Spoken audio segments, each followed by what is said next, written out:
The date 3/8/94. The time 21:30 hours. They're right there in the sky. It's just something we've never seen before. Unexplained lights over Holland on March 8th, 1994. Strange stuff. Didn't look like a plane or anything else people are used to. Had them calling 911. 911? Okay, I don't know if you guys do anything on UFOs at all. They were at least 4 lights. They were like Christmas lights. Holly Graves' family watched for 20 minutes from their front yard. Colored lights slowly rotating. When all of a sudden my son just started screaming, you know, get out here, you gotta see this. All the way from Ludington. It was a big sighting. There was a lot of news coverage, and for a while, Holly kept her kids out of school. And they just went through a really hard time because they know what they saw, but it's like everybody still laughed at you. People forget that the U in UFO stands for unidentified. That means nobody knows what they are. Still, that's never stopped people from speculating, sometimes choosing up sides, even getting nasty. They accused us of being in the backyard smoking weed with doing drugs with our kids. That was MUFON. It's been nearly 30 years, but the experience left a mark. Holly says even today her now adult children don't want to talk about it. But listen to her. I'm glad my family got to see it. I really am. It's like once in a lifetime to see this. You listen to her nearly 30 years later, and it seems like the experience changed her in some way. It's an experience that I'll take to my grave with me. So you're looking at this thing that night, and what were you thinking? I was thinking I was going to lose my job.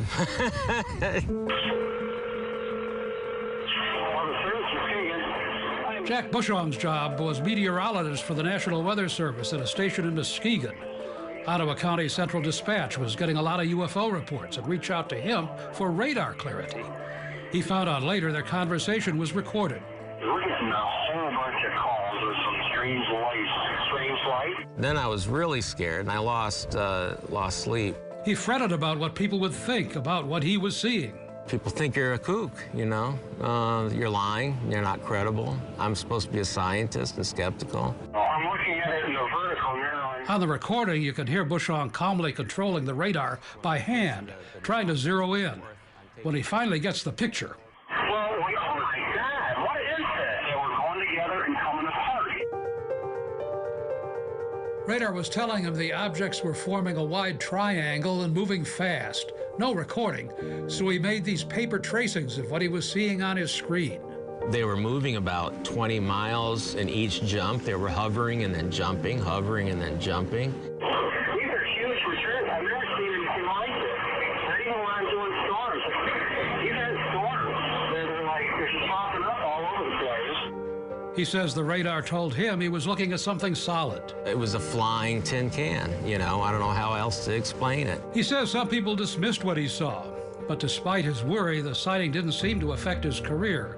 He got promoted, moved out of state, won an award for his storm predictions, and eventually retired. But all that time, he clammed up about his experience on the lakeshore. I kept my mouth shut, and I learned that really quickly. For decades, the government fostered that kind of fear by dismissing UFO reports, explaining them away as people misidentifying stuff like weather balloons. It kept even credible people quiet. After a flock of sightings in Michigan in the 60s, then Congressman Gerald Ford of Grand Rapids said in this letter, the government was misleading the public and called for congressional hearings and more straightforward talk. That took more than 50 years, and lately there's a big change in government attitude. It's why Bushong is talking about it again. That has everything to do with it, yeah. I guess I've been waiting for this vindication, which I didn't think I was going to get all my life, so I was just going to let it die out. But now with the military coming out and basically saying exactly the same thing I saw 30 years ago, I can finally say to people, told you so, you know. Bushong says he's going to write a scientific paper about his experience in 1994. And nearly 30 years after seeing the same thing from her front yard, Holly Graves has a wish. I wish everybody'd see it. I do. I wish everybody would see it because it was was an experience of a lifetime. I'm Target 8 investigator Henry Erb.